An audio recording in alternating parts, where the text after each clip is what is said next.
ક્રમબદ્ધમાં અકર્તા પણ સિદ્ધ કરવું છે. ક્રમ શબ્દમાંથી છે સર્વશુદ્ધિ. અકર્તા એટલે કે રાગનો કરતા ને ખરેખર તો પર્યાય કરવું એ પણ નથી. થાય છે તેને કરું છું.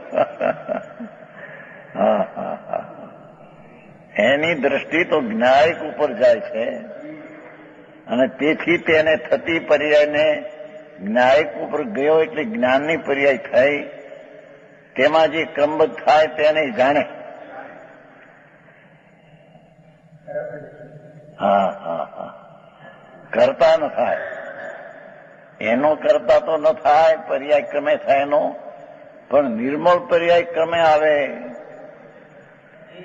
એનોય કરતા ન થાય. હા હા હા હા, થાય છે તેને કરવું શું.